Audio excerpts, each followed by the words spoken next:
I have a little confession to make. If I go just a couple days without making something, without writing something, or whether it's a story or a song, if I don't do something creative, deliberately creative, if I just go a couple days without that, I get pretty miserable pretty quickly.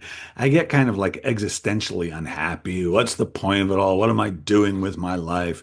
What's happening? It's pretty consistent. It's pretty predictable. And you'd think after all these years of doing it that I would have, recognize what's going on. But I do something pretty much every day anyway, so it doesn't matter. But every once in a while, I'll go through phases where I'm not, and I get pretty miserable. Now, there's a couple of reasons for that. The first is really a psychological trick I have played with myself kind of all my life.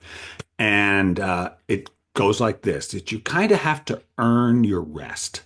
You have to earn your time off. So in other words, you can take time off and just goof around, but first you got to do something productive, something that earns money or could earn money.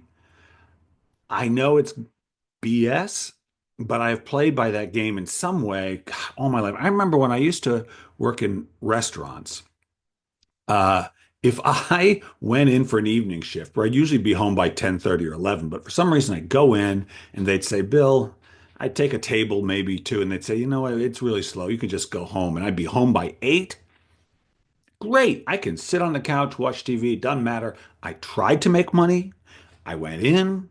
I did my job. I've earned it. And the same now, even that I'm self-employed. If I do something, if I have a client, if I've written, I've got to earn that time off. It's not true, but it's a game we play, and I'm sure I'm not alone in playing it.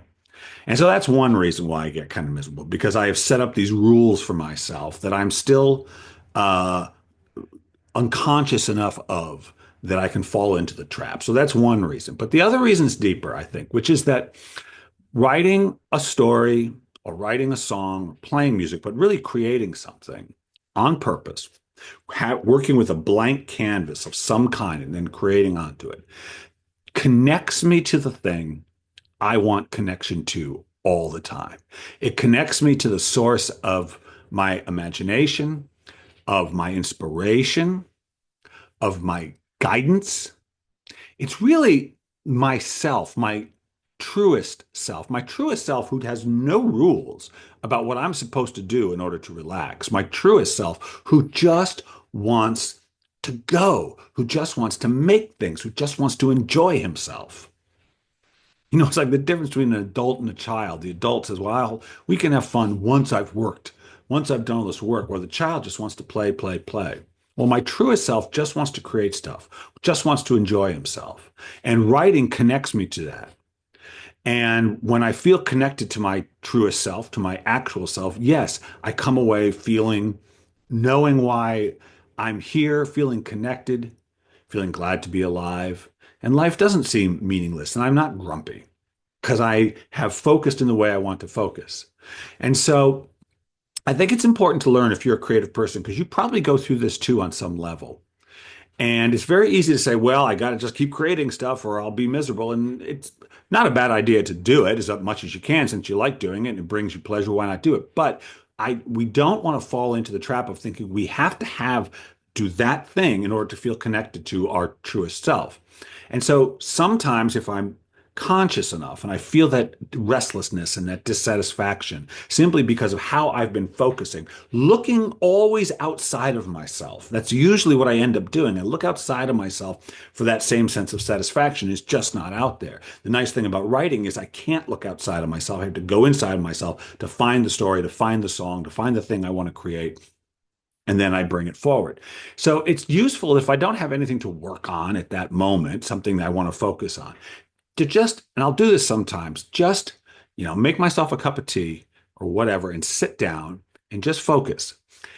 And if I get quiet and focus within myself, there I am. There is that creative inner self just waiting to get to work. It's not going to be as acute and it won't be as bright, I don't think, not usually just sitting there, but it's there. And I think it's important as artists to remember because this is the sort of the double-edged sword of being creative. That once you really are doing it on a regular basis, the rest of life can seem a little flat. It isn't. But you got to learn how to find that inner creative self no matter what you're doing because it's there. It doesn't go away just because you're not at the page. It doesn't go away because it's you. It's got nowhere to go. It's always with you. It's true.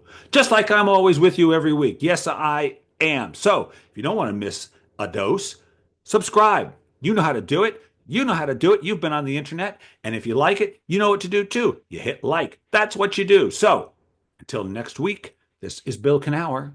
Stay fearless.